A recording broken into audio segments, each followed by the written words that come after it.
미움받을 용기. 책을 안 읽는 분들도 한 번쯤은 들어봤을 유명한 책이죠. 역대 최장기간 연속 베스트셀러 1위 타이틀을 보유한 어마무시한 책이기도 합니다. 저는요, 이 책을 2014년에 처음 읽었습니다. 그리고 10년에 가까운 세월 동안 꼼꼼히 오해독을 했죠. 유튜브를 시작하고 이미 2번이나 콘텐츠로 만들었었고요. 이번 것까지 합치면 무려 3번째니까 제 콘텐츠 인생에 이 정도를 우려먹는 책은 앞으로도 뒤로도 전무후무하지 않을까 싶습니다. 미움받을 용기. 심리학 3대 거장이라는 알프레드 아들러의 정수를 대화 형식으로 쉽게 풀어낸 이 책은 제 심금을 울릴 정도는 아니었지만 그럭저럭 괜찮은 책이었습니다. 주장이 과격한 데가 있지만 길을 열어주는 책이라고 생각했죠. 그런데요, 얼마 전에 심리학자 알프레드 아들러가 직접 쓴 책을 정독하고 나서는 생각이 180도 바뀌었습니다. 당시 제 생각을 한 글자로 요약하자면 다음과 같습니다. 제가 읽은 책의 제목은 What Life Should Mean to You, 미움받을 용기를 탄생시킨 오리지널 텍스트북이라는 소개와 함께 겁나게 다양한 이름으로 서점에서 만나볼 수 있습죠. 책을 읽고 충격을 받은 저는 곧바로 아들러가 쓴 다른 작품도 찾아 읽었습니다. 더 나아가 미움받을 용기 저자가 쓴 다른 책들도 찾아 읽었죠. 그러고 든 생각은 두 글자로 요약이 가능합니다. 미친. 네, 여러분, 미움받을 용기는요, 소소한 아쉬운 점, 비판거리 몇 개만 읊조릴 책이 아닙니다. 책의 구조나 끼친 영향력을 고려했을 때 미움받을 용기만큼 개쓰레기 책은 흔치 않거든요. 미움받을 용기를 쓴 귀시미 이치로는 말합니다. 아들러의 이론 중 받아들이기 어려운 내용이 있다면 그건 그의 이론이 상식의 대척점이기 때문입니다. 저는 이 말을 지난 10년간 그대로 믿어왔습니다. 그래서 이해가 됐어요. 미움받을 용기에서 아들러의 말이 다소 과격한 부분이 있더라도 옛날 사람이니까 입문서에 담지 못할 근거가 많을 테니까 정도로 넘어갈 수 있었습니다. 100년 전 학자의 말을 다이렉트로 전하다 보니 당연히 불편한 구석이 생길 수밖에요. 그렇지 않습니까? 아마 이 책을 사랑하는 많은 님들이 비슷한 생각을 하실 겁니다. 그런데요, 만약 미움받을 용기가 수많은 왜곡과 날조로 가득한 책이라면 어떻습니까? 심리학 3대 거장의 이론이 철학 석사 기시미 이치로에 의해 은밀하게 조작되었다면 어떻습니까? 여러분, 미움받을 용기는요, 프로이트에게 밀려 유명세를 떨치지 못한 불운의 심리학자를 묘지에서 파낸 뒤 그를 방패막이 삼아 지가 하고 싶은 말만 냅다 퍼부은 쓰레기 같은 책입니다. 헐, 왜 그러세요? 책 내용 좋기만 한데. 네, 그렇죠. 메시지는 대체로 좋아요. 당연히 좋을 수밖에 없죠. 대가의 그림을 대고 그렸으니까. 그러나 저도 처음엔 고민이 참 많았습니다. 미움받을 용기를 향한 공격이 책에 담긴 모든 내용에 반대한다는 느낌을 줄까 봐서요. 하여 영상을 시작하기 전에 미리 밝히고 가겠습니다. 제가 미움받을 용기를 지적하는 이유는 여기 담긴 내용을 죄다 부정하기 때문이 아닙니다. 저희 채널도 지금 여기나 사랑 같은 미움받을 용기의 핵심 메시지를 많이 전달했었죠. 저는 이 책의 모든 내용이 잘못되었다고 말하고 싶지 않습니다. 여러분이 미움받을 용기를 읽고 감동을 받은 경험이 잘못되었다, 고 지적하고 싶지도 않습니다. 저번에도 말씀드렸지만 요리 일부분이 상했더라도 잘라내서 드셨거나 잘 소화하셨다면 잘 드신 겁니다. 그건 잘못이 아니라 오히려 칭찬받을 일이죠. 버트! 사람들에게 의도적으로 주구장창 상한 요리만 내놓는 악독 요리사에겐 손가락질도 좀 해줘야 하지 않겠습니까? 저는 지금부터 철저하게 기시미 이치로의 의도적인 아들러 왜곡만 비판하고자 합니다. 미움받을 용기가 어떤 책인지, 기시미 이치로가 어떻게 아들러를 왜곡했는지, 우리는 왜 속을 수밖에 없었는지 깔끔하게 설명드릴 테니 저만 믿고 따라와 주시죠. 크크카, 컴온.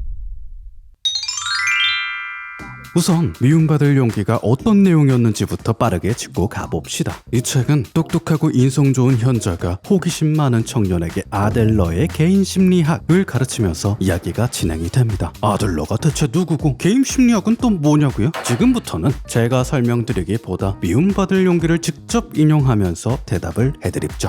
아들러는 프로이트 정신분석협회의 핵심 일원으로 활약했던 인물일세. 하지만 학설상의 부딪힘으로 무리에서 떨어져 나와 자기만의 이론을 바탕으로 개인 심리학을 만들었지. 아들러라는 사람이 프로이트의 제자라는 겁니까? 아니, 제자가 아닐세. 아들러와 프로이트는 대등한 연구자였어. 보통 심리학이라고 하면 프로이트와 융만 언급되는데 세계적으로는 프로이트, 융과 나란히 3대 거장으로서 아들러의 이름도 반드시 언급된 한다네.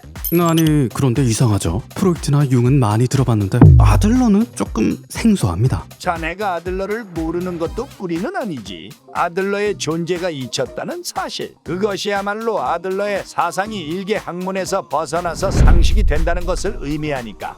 뭐 그렇다고 하는군요. 그러면 대체 아들러란 사람이 무슨 말을 했길래 그러냐? 아들러는 여러 이야기를 했지만 미움받을 용기를 읽은 분들에게 가장 기억에 남는 교훈 몇 가지를 얘기해보라고 했을 때 100명에게 물으면 100명 모두 같은 대답을 할 만한 포인트가 있습니다. 그건 바로 불행의 원인은 없다. 트라우마는 없다.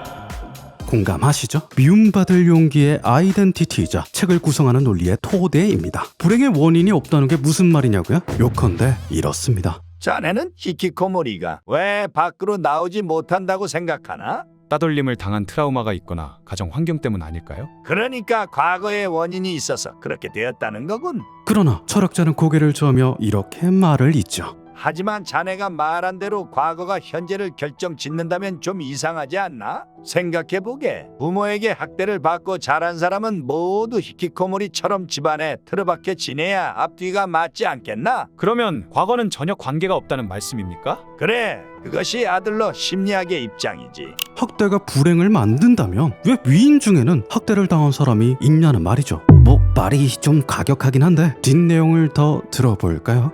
아들러 심리학에 따르면 그 친구는 불안해서 밖으로 나오지 못하는 것이 아닐세. 반대로 밖으로 나오지 못하니까 불안한 감정을 지어내는 것이라고 생각하네. 예?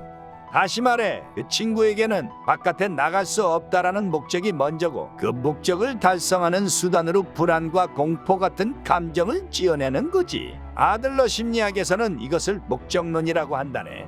대충 이해가 되시나요? 아마도 이해가 안 될 겁니다. 괜찮습니다. 당연한 거예요. 일단 계속 쭉 들어보시죠. 그 친구가 스스로 나는 부모에게 학대받아서 사회에 적응하지 못한다라고 생각한다면 그것은 그의 마음속에서 그렇게 생각하고 싶은 목적이 있기 때문이라네. 어떤 목적이요? 가장 근접한 것으로는 밖으로 나가지 않겠다는 목적이지. 밖에 나가지 않으려고 불안이나 공포를 만들어낸 걸세. 엥? 자, 자네가 부모라고 가정해보세나. 만약 자네 아이가 방에 틀어박혀 나오지 않는다면 자네는 어떨 것 같나? 걱정하지 않을까요? 문제는 그 점이라네. 밖에 나가지 않고 방 안에 틀어박혀 있으면 부모가 걱정을 해주지. 이 논리는 다른 모든 상황에도 똑같이 적용됩니다. 미움받을 용기는 말합니다. 아들러는 그 어떤 PTSD도 그 어떤 트라우마도 없다. 고 단언했다. 사람을 만나는 게 두렵다고요. 우울함과 불안을 느낀다고요. 선천적인 장애를 갖고 태어났다고요. 그건 본인이 바꿀 수 있는 겁니다. 결과에 영향을 미치는 요소가 아니에요. 그렇기 때문에 이렇게 말하는 거죠. 과거의 트라우마나 불우한 가정 환경, 부모님의 학대가 있었다고? 아니다. 다른 핑계 대지 마라. 본인이 편하려고 한 선택이다. 오케이. 이해가 되셨다면 다른 예시도 들어볼까요? 어제 오후 카페에서 책을 읽는데 지나가던 사람이 제 상의에 커피를 쏟았어요. 발끈한 저는 버럭 화를 내고 말았습니다. 분노로 이성을 잃은 거죠. 이 사건도 원인이 없습니까? 자네는 화가 나서 소리를 낸 것이 아닐세. 그저 큰 소리를 내기 위해 화를 낸 것이지. 이해가 되십니까? 갑자기 화를 냈다고요? 갑자기 눈물을 쏟아냈다고요? 갑자기 욕을 했다고요? 거기엔 원인이 없습니다. 왜냐면 당신의 행동엔 의지가 있으니까요. 사실은 당신이 하고 싶어서 하는 거니까. 당신이 하기로 결정한 일이니까. 모르겠나? 요컨대 분노란 언제든 넣었다 빼서 쓸 수 있는 도구라네. 요약하자면 다음과 같습니다. 지금 자네가 불행한 것은 자네 손으로 불행한 상태를 선택했기 때문일세. 무엇이 주어졌는가에 집착한다고 해서 현실이 변하나? 뭐 조금 가격하지만 조금 아리송하지만서도 아들러가 어떤 의도로 말하는지는 대충은 알겠습니다. 그죠? 불행한 과거는 우리의 선택에 아무런 영향을 끼치지 못한다. 설령 끼치더라도 우리는 충분히 스스로의 선택을 바꿀 수 있다. 그러니까 과거 탓, 환경 탓을 하지 말자. 이런 말 아닙니까? 인간은 언제든 어떤 환경에 있든 변할 수 있어.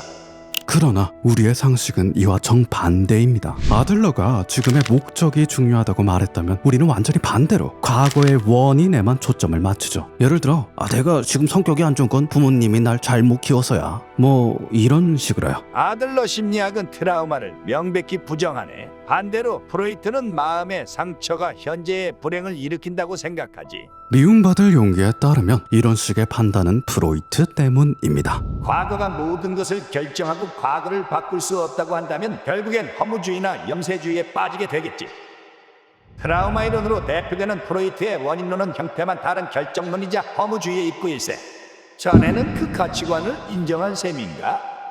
미움받을 용기에 따르면 프로이트를 기반으로 한 심리학은 과거가 미래를 결정한다, 인간은 변할 수 없다고 말한다거든요. 그러고는 지금 안 좋게 변한 원인, 트라우마나 PTSD, 불행한 가정 환경만 계속 떠올리게 하죠. 이것이 프로이트식 치료입니다. 와, 정말 어이가 없지 않습니까? 심리치료를 하러 갔는데 자꾸 원인만 알려주면 무슨 소용입니까? 미움받을 용기도 이런 허점을 따끔하게 지적합니다. 가령 자네가 감기로 심한 열이 나서 의사에게 진찰을 받았다고 하지. 의사는 환자분이 감기에 걸린 것은 어제 옷을 얇게 입고 나갔기 때문입니다 하고 진단을 내렸네. 그렇다면 자네는 그것으로 만족할 수 있겠나?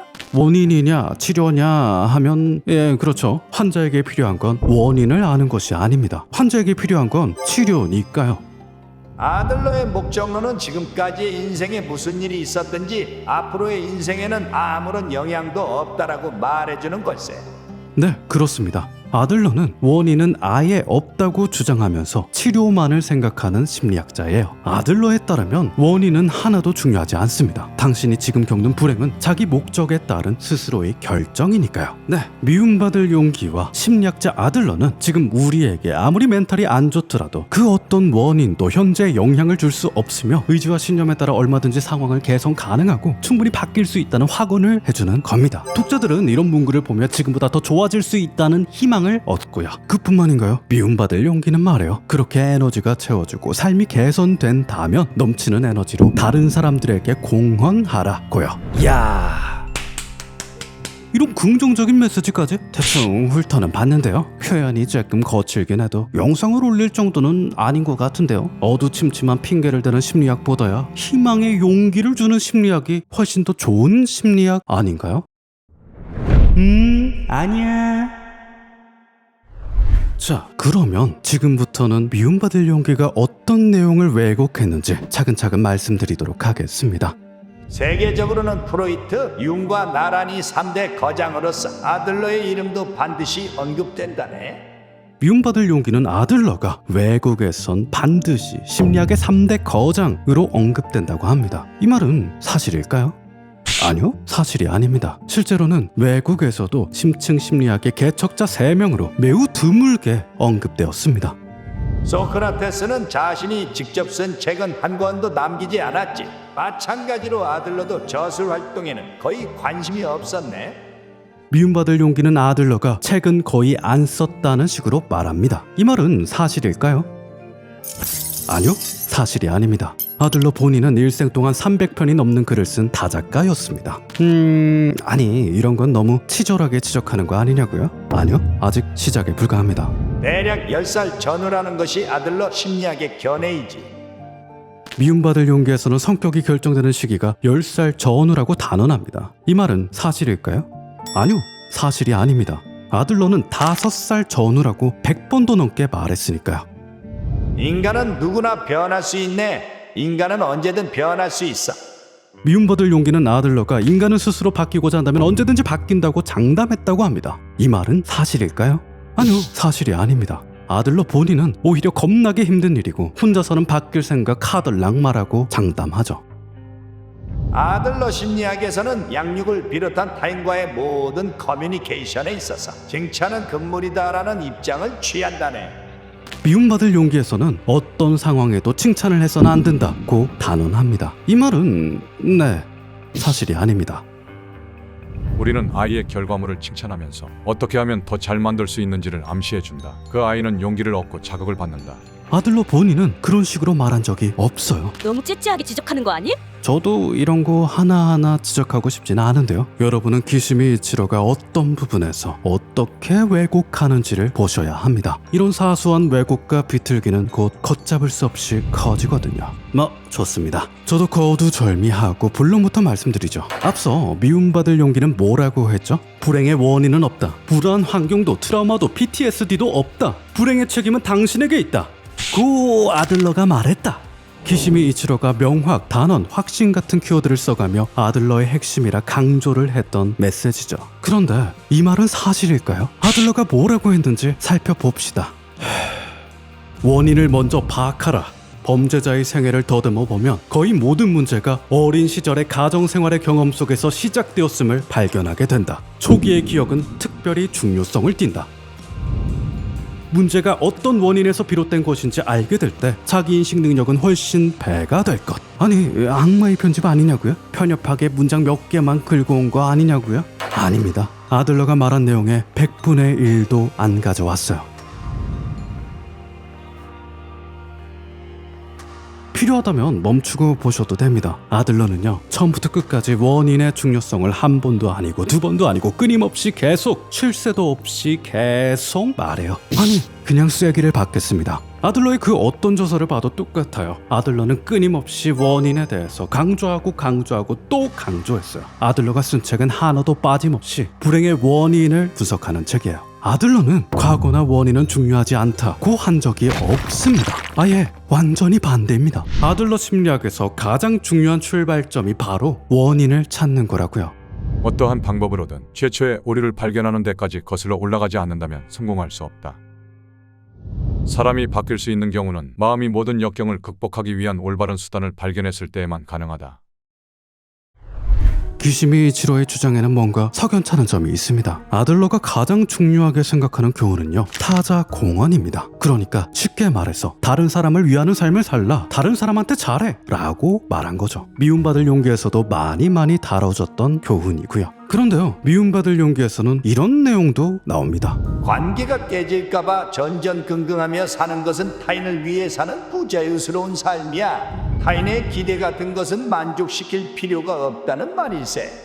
말만 딱 떼어놓고 들여다보면 틀린 말은 아니죠. 괜찮은 조언입니다. 그런데요, 아들러의 교훈을 생각해보면 타인을 위해 사는 부자연스러운 삶이란 말은 조금 이상하게 들리죠. 미움받을 용기는 대체 왜 이런 혼란스러운 표현을 겹겹이 쓰는 걸까요? 그 이유를 알려드립죠. 미움받을 용기를 쓴 작가 기시미 이치로는 아들러의 말을 빌려오긴 합니다. 완전히 없는 말을 창작해내진 않아요. 그런데 말입니다, 미움받을 용기에 나오는 대부분의 교훈들, 경쟁에서 벗어나라, 다른 사람과 비교하지 마라, 칭찬 대신 격려하라, 다른 사람에게 너무 신경 쓰지 마라 등등의 조언들은 아들러 심리학과는 아무런 관련이 없는 기시미 이치로의 망상에 불과해요. 언제는 아들러가 한 말 맞다며? 네, 맞습니다. 꼼꼼히 뒤져보면 아들러가 했던 말, 아들러가 했던 조언이긴 해요. 그런데 말입니다, 저 얘기들은 단 하나도 빠짐없이 죄다. 5살 이하의 아이를 키우는 부모에게, 정신과 의사와 심리 상담사에게, 응석바지로 자란 아이를 가르치는 선생에게 처럼 아주 특별한 경우에만 한 말이에요. 무슨 말인지 이해가 되십니까? 경쟁 관계는 성장에 있어서 어려움을 주는 요인. 경쟁에서 벗어나라, 칭찬은 금물이라는 말은 애기들한테 하는 아동 교육에서 썼던 말입니다. 환자들에게 생각을 바꾸어 보도록 권유해도 그들은 쉽사리 생각을 고치지 않는다. 나는 환자의 근본적인 병의 원인이 협동 정신의 결여라는 것을 알고 있으며 환자가 그 사실을 깨닫게 되기를 희망할 뿐이다. 다른 사람에게 너무 신경 쓰지 말라는 말은 심리 치료를 하는 전문가들에게, 선생님들, 말을 찰떡같이 알아듣는 사람이 심리 상담하러 오겠습니까? 환자들이 쉽게 안 변해도 너무 속상해하지 마십시오 라는 뉘앙스로 한 말이죠. 미움받을 용기에서 아들러의 핵심 비법, 해결책처럼 전했던 교훈들은 사실 절대로 일반화시킬 수 없는 매우 특별한 예시에서만 쓰였던 말이라는 겁니다. 아니, 어이가 없죠? 누구한테, 언제, 어떻게 말하는지에 대한 전제가 없으면 어떻게 대화가 가능합니까? 성인에게 이라 하면 안 되는 이유, 아이에게 오늘 한잔 할래? 라고 하면 안 되는 이유를 굳이 설명할 필요는 없겠죠? 하지만 미움받을 용기는 수없이 많은 문장을 인용하면서 수백 수천에 달하는 아이에게, 부모에게, 선생에게 라는 머릿말을 떼어내버립니다. 가장 극단적인 예시가 바로 칭찬입니다. 대단히 전도가 유망했던 아이는 아마 기대에 부응해야만 한다는 사실에 대해 부담을 가지고 두려움을 느꼈을 것이다. 그 아이는 도움을 받거나 칭찬을 듣거나 상을 받는 동안에는 전진할 수 있었지만 그 시기가 지나면 한꺼번에 용기를 잃어버리게 된다. 아들러는 아이를 키울 때 칭찬보다 격려를 하라고 말했습니다. 하지만 미움받을 용기는 이 말을 어떻게 전달할까요? 아들러 심리학에서는 양육을 비롯한 타인과의 모든 커뮤니케이션에 있어서 칭찬은 끝물이다라는 입장을 취한다네. 미움받을 용기는 그 어떤 경우가 있어도 칭찬은 절대로 해서는 안 된다 고 말해버립니다. 그러고는 갑자기 무지성 급발진을 박아버리죠. 인간이 남을 칭찬할 때 그 목적은 자기보다 능력이 뒤떨어지는 상대를 조종하기 위한 것이라네. 그리고 이제는 칭찬하지 말라가 아들러의 핵심 주장이라고 우기며 좌충우돌 레이스를 시작합니다. 한번 직접 체험해 보시죠. 제발 고집 좀 그만 부리시고 칭찬의 필요성을 인정하세요. 인정 못하네. 아 왜요? 답은 분명하니까. 인간은 칭찬을 받을수록 나는 능력이 없다는 신념을 갖게 된다네. 대체 뭐 때문에요? 한 번 더 떠올리게 해줄까? 인간은 남들에게 칭찬받을수록 나는 능력이 없다는 신념을 갖게 된다네. 잘 기억해두게. 그런 바보가 어디에 있답니까? 그 반대겠죠. 칭찬받음으로써 스스로 능력이 있다는 것을 실감한다. 제 말이 틀렸습니까? 틀렸네. 만약 자네가 칭찬을 받고 기쁨을 느낀다면 그것은 수직관계에 종속되어 있으며 나는 능력이 없다고 인정하는 것과 다름없네. 칭찬은 능력이 있는 사람이 능력 없는 사람에게 내리는 평가이기 때문이지. 에라이. 어떻습니까? 기시미 이치로의 일반화는 책 전체에서 꾸준히 남발됩니다. 자네에게는 큰 소리를 내고자 하는 목적이 먼저였네. 자네가 나는 학력이 낮아서 성공할 수 없다라고 생각한다면 그것은 성공할 수 없는 것이 아니라 성공하고 싶지 않은 것으로 봐야겠지. 그럼에도 불구하고 그는 절대로 아이 혼자서 모든 일을 하도록 내버려 둔다면 그는 분명히 실패할 것이다. 같은 문장은 인용하지 않습니다. 이런 문장을 가져오면 자기 논리가 무너져 내리니까요. 기시미 이치로는요, 미움받을 용기가 아들러 심리학의 근간을 말한다고 얘기했습니다. 그런데 적어도 다른 사람은 몰라도 죽은 아들러가 저승에서 이 말을 듣는다면 분명 아니라고 손사래를 쳤을 겁니다. 자, 다들 기억나시나요? 아들러는 자기 심리학을 개인 심리학이라고 이름 지었죠? 그런데 왜 개인 심리학일까요? 개개인마다 개개인의 상황에 따라 개개인이 각자 어떤 원인이 있는가에 따라 해야 할 말이 써야 할 치료법이 천차만별 다르기 때문입니다. 진짜 열쇠가 스스로 명확해질 때까지 회의적이지 않으면 안 된다. 그렇기에 아들러는 절대로 개개인의 상황에 대해 함부로 단언해서는 안 된다고 강조했고, 우리는 하나의 측면만 가지고 생각하면 갈팡질팡하게 된다. 이를 결론으로까지 비약하는 일은 피하도록 하자. 절대로 개개인의 한 부분만 보고 왜곡하고 비약해선 안 된다고 말했습니다. 그러니까 개개인의 특별한 상황과 맥락을 모조리 무시해버린 기시미 이치로는 아들러 심리학의 가장 핵심적인 이론적 토대를 깨부순 겁니다. 오케이, 이제는 왜곡이 있었다는 사실은 누구나 이해하셨을 겁니다. 그러나 어쨌든 좋은 말을 하기 위한 비약이었다면 괜찮은 거 아닐까요? 사람들에게 좋은 영향을 끼쳤다면 괜찮지 않을까요? 라고 생각할 분들이 있을 듯하니 지금부터 미움받을 용기가 저지른 죄를 빠짐없이 알려드리고자 합니다. 기시미 이치로 왜곡의 최대 피해자는요, 아들러가 아닙니다. 프로이트죠. 오늘날에도 우리는 프로이트라는 이름을 검색하면 그에 대한 조롱과 비난을 어렵지 않게 찾을 수 있습니다. 그런데 19세기에 태어난 서양 학자를 대하는 것 치고는 이상할 정도로 부정적인 여론이죠. 나한테 왜 그러냐 유유. 자, 역대 최장기간 연속 베스트셀러 1위는 작품 내내 이런 주장을 해댑니다. 프로이트는 원인이 미래를 결정짓는다 고 말했다. 프로이트는 인간은 절대 바뀌지 않는다 고 말했다. 이 말들이 과연 사실일까요? 우선 두 가지 팩트만 먼저 짚고 갑시다. 1. 아들러는 프로이트를 비판했다. 네, 사실입니다. 2. 아들러는 인간은 절대 바뀌지 않는다는 말을 혐오했다. 네, 사실입니다. 그러면 미움받을 용기가 맞는 말한 거 아님? 그런데 말입니다. 이 두 가지 정보는 아무런 연관도 없어요. 하나하나 뜯어서 살펴봅시다.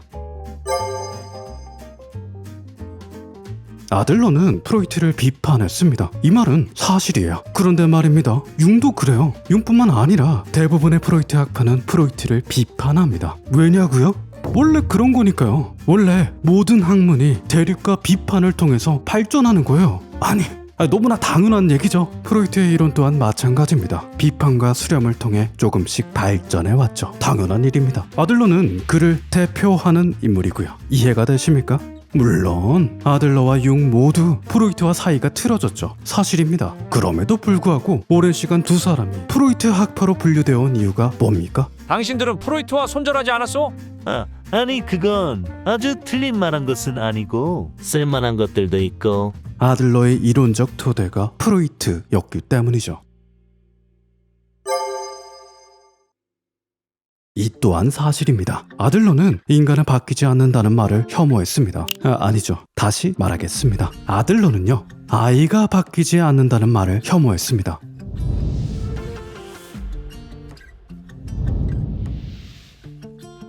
아들러는 DNA가 모든 걸 결정한다는 말에 치를 떨며 반대했죠. 유전자 핑계 대지 마라.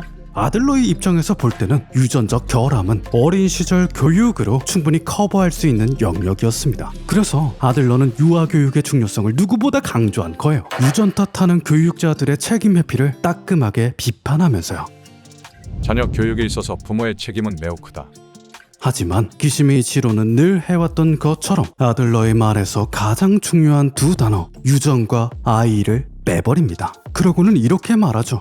원인은 별 의미 없다. 그런데 이제 우리는 진실을 알죠. 아들러의 진짜 메시지는 오히려 이 말에 훨씬 가깝습니다. 5살 전에는 바뀐다.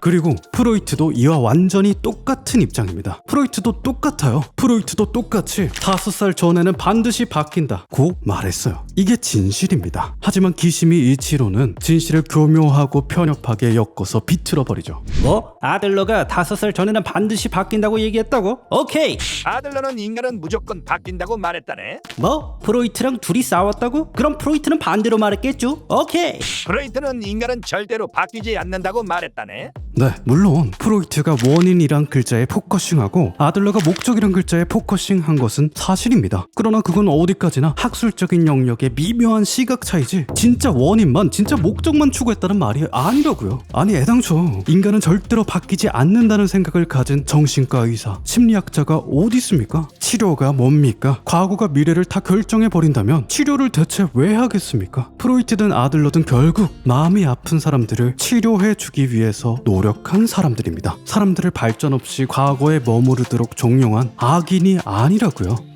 프로이트는 진정으로 환자와 의사 사이의 관계에 관심을 가졌던 최초의 인물.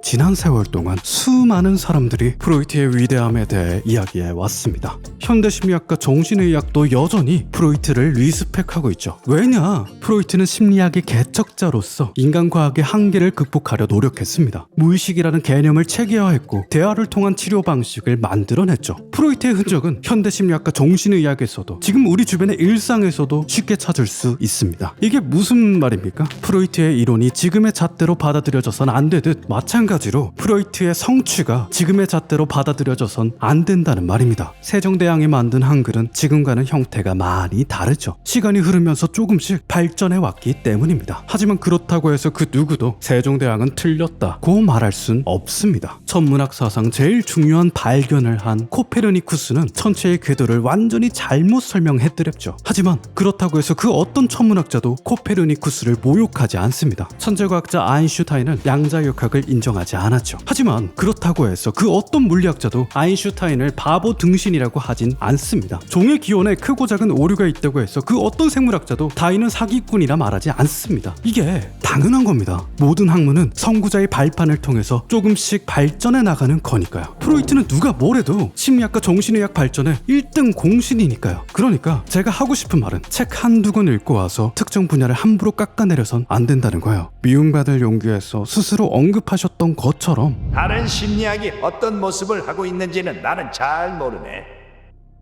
잘 모르시잖아요? 하지만 기시미 이치로의 왜곡은 멈출 생각이 없습니다. 일반적인 상담사나 정신과 의사는 그저 당신이 괴로움에 시달리는 것은 과거의 그 일의 원인이 있다 라고 지적할 뿐이야. 나아가 그러니 당신에게는 잘못이 없다 라고 위로하는 걸로 그치지. 상담사는 내담자의 인생을 바꿔주지 않는다는 겁니까? 자신을 바꿀 수 있는 사람은 자신밖에 없네. 이런 맥락은 기시미 이치로의 다른 책에서도 쉽게 찾아볼 수 있습니다. 심리학은 원인만 얘기한다.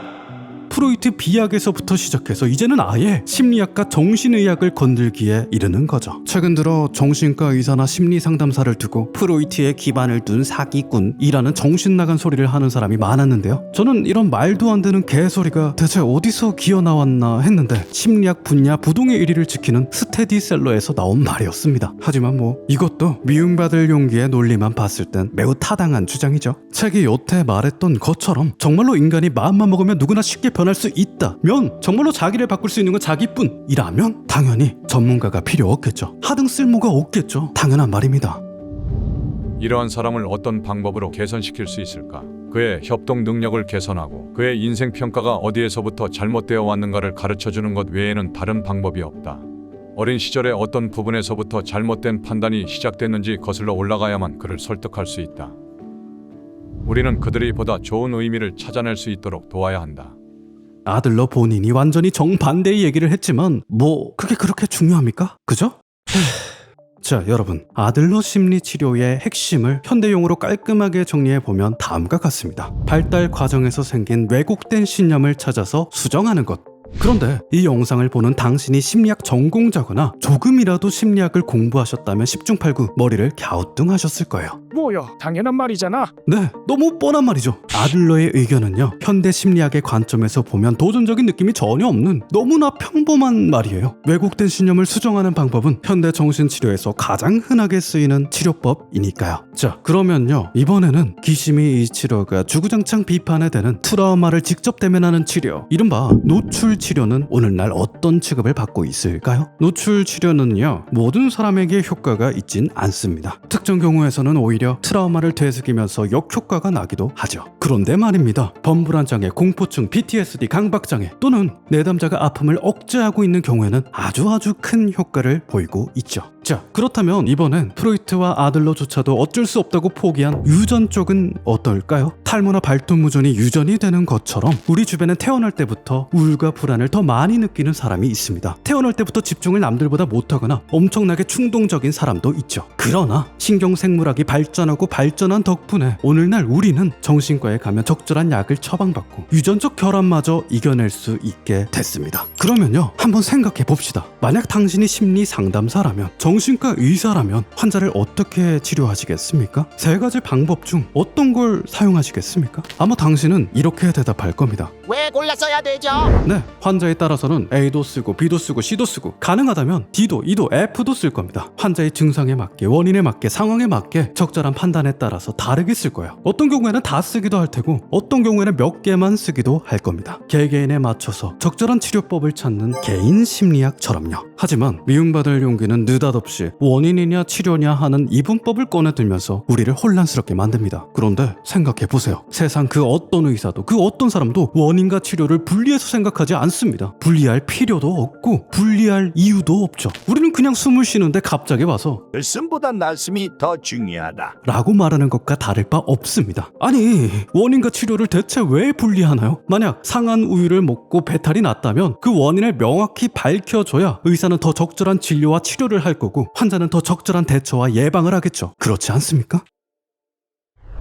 100년 전 프로이트가 숨겨진 원인을 찾으라 강조한 이유는요, 당시 유럽인들 대다수가 겉으로 드러난 생각이 자기 마음의 전부라고 믿었기 때문입니다. 헤어지는 거? 난 별로 상관안에 신경 안 써. 그것 때문 아닌데 나는 하나도 안 우울한데. 물론 지금은 이런 사람이 잘 없죠. 100년 전 프로이트가 숨겨진 원인을 찾으라 강조한 덕분입니다. 마음을 억누르는 건, 원인이 없다고 믿는 건 심리학 지식이 전무할 때 나타나는 증상이니까요. 하지만 미움받을 용기는 어떻게 했나요? 오히려 시간을 프로이트 이전으로 되돌립니다. 100년간 쌓아올린 인류의 발전을 무시하고는 대중들에게 원인은 없다고 외치고 억압을 권하며 왜곡된 정신의학을 퍼뜨렸죠. 만일 미움받을 용기가 철학 석사 기시미치로의 자기계발서였다면 저는 절대로 이번 영상을 만들지 않았을 겁니다. 하지만 미움받을 용기는 분명히 심리학과 정신의학이라는 타이틀을 내걸고 본문 내내 그 타이틀을 휘둘러대죠. 그 타이틀이 얼마나 강력하고 위험한지 알고 있음에도, 아니 오히려 너무 잘 알기 때문에 사용한 것처럼 보입니다. 기시미 이치로님, 당신이 아들러를 선택한 건 아주 현명한 일이었습니다. 아들러는 본인이 이뤄낸 수많은 업적에도 불구하고 프로이트의 그림자 속에서 잊혀져간 불운의 학자였으니까요. 전공자조차도 접하기 힘든 학자다 보니 왜곡된 내용을 퍼뜨려도 대부분의 독자는 100년 전 학자니까 하고 넘어갈 수 있었죠. 심리학 지식이 없는 청년들을 타깃으로 선택한 것 또한 아주 현명한 일이었죠. 하고 싶은 말을 아무렇게나 내뱉어도 모르는 사람이 더 많았을 테니까요. 저는요, 솔직히 말하자면 기시미 이치로님에게 뚜렷한 목적이 있는 것처럼 보입니다.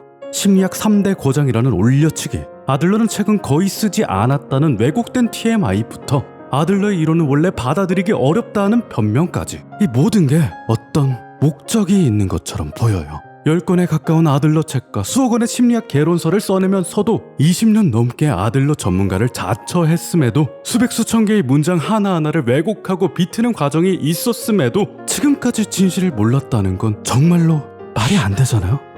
물론 기시미 이치로님은 좋은 마음으로 왜곡한 건데 하고 억울해할 수 있습니다. 하지만 당신이 휘두른 무기는 그 강력한 만큼이나 책임도 많이 따르는 무기입니다. 실제로 누군가가 함부로 휘두른 덕분에 일본과 한국의 수많은 청년들이 특정 학문에 대한 왜곡된 편견을 갖고 자기 마음에 부적절한 대처를 하게 됐으니까요. 기시미 이치로님이 정말 억울하시다면 미움받을 용기가 어떻게 베스트셀러가 됐는지, 그 무기가 왜 그토록 강력했는지를 떠올려보십시오. 이유는 단순합니다. 당신이 왜곡하고 방패막이로 세운 이들이 따뜻한 감성과 타자 공헌을 잃지 않고 냉철한 이성과 과학적 태도를 잃지 않고 최선을 다했기 때문이죠.